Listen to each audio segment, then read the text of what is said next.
ಮೊದಲಿಗೆ ಸ್ವಲ್ಪ ನಿದ್ದೆ ಇಲ್ಲದೆ ಬಂದಿದ್ದೀನಿ. ನೈಟ್ ಶೂಟಿಂಗ್ ಇತ್ತು ಮಂಗಳೂರಲ್ಲಿ, ಬೆಳಿಗ್ಗೆ ಎದ್ದು ಇಲ್ಲಿಗೆ ಬಂದೆ, ಮತ್ತೆ ನೈಟ್ ಶೂಟ್ ಇದೆ, ಅಲ್ಲಿಗೆ ಓಡಬೇಕು. ಈ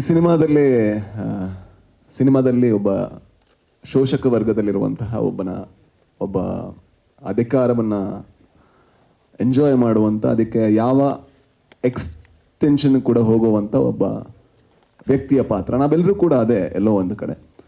ಆ್ಯಂಡ್ ಜಡೇಶ್ ಅವರು ಹೇಳಿದ್ರು ಈ ಪಾತ್ರ ಕೂದಲಿರುತ್ತೆ ಅಂತ. ನಾನು ಹೇಳಿದೆ ನಿಜವಾಗ್ಲೂ ಬೇಕಾ ಅಂತ. ಅದಕ್ಕೆ ಅವ್ರು ಹೇಳಿದ್ರು ಇಲ್ಲ ಸರ್, ಹಂಗೆ ಕಾಣಿಸ್ಬೇಕಾದ್ರೆ ದಯವಿಟ್ಟು ನಾನು ಕೆಲವರು ಆರ್ಟಿಸ್ಟ್ ಹೇಳ್ತೀನಿ, ಅಂದರೆ ದಯವಿಟ್ಟು ಅವರಿಂದ ತೊಗೊಂಬರೋಣ, ಇಲ್ಲಾಂದ್ರೆ ನಾನು ಆ್ಯಕ್ಟ್ ಮಾಡ್ತಾ ಇರ್ತೀನಿ, ವಿಗ್ ಇನ್ನೊಂದು ಕಡೆ ಇರುತ್ತೆ, ಸೊ ಅದು ಬೇಡ, ನಾನು ವಿಗ್ಗು ಒಟ್ಟಿಗೆ ಆ್ಯಕ್ಟ್ ಮಾಡಬೇಕು, ಆ ಥರದ ಆರ್ಟಿಸ್ಟ್ ಇದ್ದರೆ ಓಕೆ ಅಂತ. ಅದಕ್ಕೆ ಆಮೇಲೆ ಆ ಥರದ ಆರ್ಟಿಸ್ಟು ಅವ್ರ ಬಿಲ್ ನೋಡಿ ಸ್ವಲ್ಪ ಭಯ ಬಿದ್ದರು. ಬಟ್ ಈಗ ಸಿನಿಮಾ ನೋಡುವಾಗ ಅದು ನಾನೇ ಅನಿಸುತ್ತೆ. ಆ್ಯಂಡ್ ಈ ಪಾತ್ರಕ್ಕೆ ಆ ಕೂದಲು ಅಗತ್ಯ ಇತ್ತು ಅಂತನೂ ಅನಿಸುತ್ತೆ. ಸೊ ಇದು ಆ ವಿಗ್ಗಿನ ಸ್ಟೋರಿ ಅಷ್ಟೇ ಅಲ್ವಾ ಕೇಳಿದ್ದು? ಹಾಂ ಎರಡನೇ ಪ್ರಶ್ನೆ ಇದೆಯಲ್ಲ. ಮೊದಲಿಗೆ ನಾನು ಈ ಸಿನಿಮಾ ಮಾಡೋದಕ್ಕೆ ಮೊದಲ ಕಾರಣ ಜಡೇಶ್ ಅವರು. ಅಂದರೆ ನಾನು ಯಾವತ್ತೂ ಕೂಡ ಒಬ್ಬ ನಿರ್ದೇಶಕ ಗೆಲ್ಲಬೇಕು, ತುಂಬ ದೊಡ್ಡ ಮಟ್ಟಕ್ಕೆ ಗೆಲ್ಲಬೇಕು. ಯಾಕಂದ್ರೆ ನಾವೆಲ್ಲ ನಿರ್ದೇಶಕರು, ನಮಗೆ ಗೊತ್ತು ಎಷ್ಟು ಕಷ್ಟ ಅಂತ. ನಾವು ಸಿನಿಮಾ ಮಾಡಿ ಮನೆಗೆ ಹೋಗ್ತೀವಿ, ಡಬ್ಬಿಂಗ್ ಮಾಡ್ಬೇಕಾದ್ರೆ ಮತ್ತೆ ಬರಬೇಕಾ ಅಂತ ಕೇಳ್ತೀವಿ, ಪ್ರಮೋಷನ್ ಬೈಕೊಂಡು ಬರ್ತೀವಿ.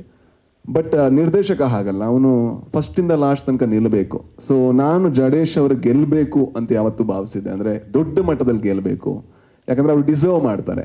ಹಾಗಾಗಿ ನಾನು ಹೇಳಿದೆ ಈ ಸಿನಿಮಾ ನಾನು ಮಾಡಿದ್ರೆ ನಿಮಗೋಸ್ಕರ ಮಾಡ್ತೀನಿ, ಯಾಕಂದರೆ ನೀವು ಗೆಲ್ಲಬೇಕು ಅನ್ನೋ ಕಾರಣಕ್ಕೋಸ್ಕರ. ಯಾಕಂದರೆ ಏನಾಗುತ್ತೆ, ಕೆಲವು ಸಲ ನೆಗೆಟಿವ್ ರೋಲ್ ಮಾಡಿದಾಗ ಅದು ಬರೀ ಪ್ರಮೋಷನ್ ಮಾತ್ರ ಸೀಮಿತ ಆಗುತ್ತೆ. ಬಟ್ ಇದರಲ್ಲಿ ಆ ಥರ ಇರಲಿಲ್ಲ. ಈ ಪಾತ್ರಕ್ಕೆ ಬಹಳ ಒಂದು ಅಸ್ಮಿತೆ ಇದೆ. ಅಂದರೆ ಅವನಿಂದನೂ ಕತೆ ಮುಂದುವರಿಯುತ್ತೆ. ಸೊ ಎಲ್ಲ ಪಾತ್ರದ ಥರ ಈ ಪಾತ್ರನೂ ಬಹಳ ಇಂಪಾರ್ಟೆಂಟ್. ಆದರೆ ಕೆಲವು ಸಲ ಏನಾಗುತ್ತೆ, ಬರವಣಿಗೆಯಲ್ಲಿ ಮಾತ್ರ ಈ ಪಾತ್ರ ಇರುತ್ತೆ. ಯಾವಾಗ ಪಕ್ಕದಲ್ಲಿರುವಂತಹ ನಾಯಕ ಅವನು ಸ್ವಲ್ಪ ಇನ್ಸೆಕ್ಯೂರಿಟಿ ತೋರಿಸ್ತಾನೆ, ಆಗ ಸ್ವಲ್ಪ ಕಮ್ಮಿ ಆಗ್ತಾ ಹೋಗ್ತಾರೆ. ಬಟ್ ವಿಜಯ್ ಸರ್ ಹಂಗಲ್ಲ. ಯಾವತ್ತೂ ಕೂಡ ಯಾಕೆ ಅವ್ನು ವಿಗ್ ಚೆನ್ನಾಗಿದೆ ಅಂತ ಕೇಳಿದವರಲ್ಲ, ಅಥವಾ ಅವನಿಗೆ ಯಾಕೆ ಬಿಲ್ಡಪ್ ಇದೆ ಅಂತ ಕೇಳಿದವರಲ್ಲ. ಯಾಕಂದ್ರೆ ಅವ್ರಿಗೆ ಗೊತ್ತಿತ್ತು ಇಲ್ಲಿ ನಮ್ಮನ್ನೇನೋ ಹೈಲೈಟ್ ಮಾಡ್ತಾ ಇಲ್ಲ, ನಾವೇನೋ ನಾನು ರೂಲರ್ ಅಲ್ಲ, ಪಾತ್ರ ರೂಲರ್ ಅಷ್ಟೇ. ಹಾಗಾಗಿ ಅವರು ಅದನ್ನು ಒಪ್ಕೊಂಡು ಯಾವುದೇ ಇನ್ಸೆಕ್ಯೂರಿಟಿ ಇಲ್ಲದೆ ಮಾಡಿದ್ದಕ್ಕೆ ಸರ್ ನಿಮಗೆ ತುಂಬ ದೊಡ್ಡ thank you so much. And ಜೊತೆಗೆ ನಿರ್ಮಾಪಕರಿಗೆ, ಅಂದರೆ ಒಂದು ಕನ್ನಡ ಸಿನಿಮಾನ ಮಾಡೋದು ಕಷ್ಟದ ಕೆಲಸ. ಅಂದರೆ ನಾವು ಹಲವಾರು ಅಡಚಣೆಗಳನ್ನು ನಾವು ಎದುರಿಸ್ಬೇಕು, ಮುಂದುವರಿತಾನೆ ಇರಬೇಕು. ಸೊ ನಮ್ಗೆ ಎಷ್ಟೇ ಕಷ್ಟ ಆದರೂ ಕೂಡ ಇಲ್ಲಿ ತನಕ ಸಿನಿಮಾ ತಗೊಬಂದಿದ್ದೀರಾ. ಆ್ಯಂಡ್ ನಾನು ಯಾವತ್ತೂ ಭಾವಿಸೋದು, ನಾನು ಅಥವಾ ಯಾರಾದರೂ ಕನ್ನಡ ಸಿನಿಮಾಗಳನ್ನ ಯಾರೆಲ್ಲ ಮಾಡ್ತಾರೆ ಅವರೆಲ್ಲ ಗೆಲ್ಲಬೇಕು. ಅಟ್ಲೀಸ್ಟ್ ಹಾಕಿದ್ದಕ್ಕಿಂತ ₹1 ಜಾಸ್ತಿ ತಗೊಂಡು ಹೋಗ್ಬೇಕು. ಇದು ಹಾಕಿದ್ದಕ್ಕಿಂತ ಡಬಲ್ ತ್ರಿಬಲ್ ಇನ್ನೂ ಜಾಸ್ತಿ ತಗೊಂಡು ಹೋಗಲಿ. ಆ್ಯಂಡ್ ವಿಜಯ್ ಸರ್ ಜೀವನದಲ್ಲಿ ಅತೀ ದೊಡ್ಡ ಸಿನಿಮಾ ಆಗಲಿ ಅಂತ ನಾನು ಪ್ರೇ ಮಾಡ್ತೀನಿ. ಆ್ಯಂಡ್ ಜಡೇಶ್ ಸರ್ ಒಳ್ಳೇದಾಗಲಿ ನಿಮಗೆ. ನಾನು ಹೈಯೆಸ್ಟು ಅಂದರೆ ಇವರೆಲ್ಲ ಹೇಳಿದ್ರಲ್ಲ ಬ್ರದರ್ ಥರ ಟ್ರೀಟ್ ಮಾಡಿದ್ರು, ಬ್ರದರ್ ಥರ ಡೈರೆಕ್ಷನ್ ಟೀಮ್ ಹತ್ರ ಕೇಳಿದ್ರೆ ನಾನು ಎಷ್ಟು ಜಗಳ ಮಾಡಿದ್ದೀನಿ ಅಂತ ಅವ್ರು ಹೇಳ್ತಾರೆ.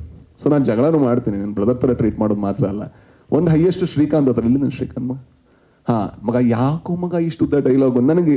ಅಂದರೆ ಡೈಲಾಗ್ ಅಂದರೆ ನನಗೆ ಸ್ವಲ್ಪ ಕಷ್ಟ ಆಗ್ತಾ ಇತ್ತು. ನಾನು ಬರೆದಿರೋ ಅಂತ ಅಂದರೆ ನಾನು ಇಡೀ ಗರುಡ ಗಮನ ಸಿನಿಮಾ 60 ಪೇಜಿಗೆ ಬಂದರೆ ಇದು ಮೇ ಬಿ ಒಂದು 2-3 ಸೀನ್ ಕೇಳಿದ್ರೆ ಒಂದು 10 ಪೇಜಿಗೆ ಬರ್ತಾ ಇತ್ತು. ನಾನು ಹೇಳಿದೆ ಗುರು ಇದು ಬೇಡ ಗುರು, ಇಷ್ಟು ಡೈಲಾಗು ಬೇಡ ಇದು ಹೇಳಿದ್ದೀನಿ, ಆ ಸೀನಲ್ಲಿ ಅದನ್ನೇ ಹೇಳಿದ್ದೀನಿ, ಈ ಸೀನಲ್ಲಿ ಅದನ್ನೇ ಹೇಳಿದ್ದೀನಿ, ಜಗಳ ಆಡ್ತಾ ಇದ್ದೆ. ಬಿಕಾಸ್ ಫೈನಲಿ ನಾವೇನು ಮಾಡ್ತಿದ್ದೀವಿ ಅಂದರೆ ನಾವೆಲ್ಲರೂ ಕೂಡ ಒಂದೇ ಗೋಲಿಗೆ ಕೆಲಸ ಮಾಡ್ತಾ ಇದ್ದೀವಿ.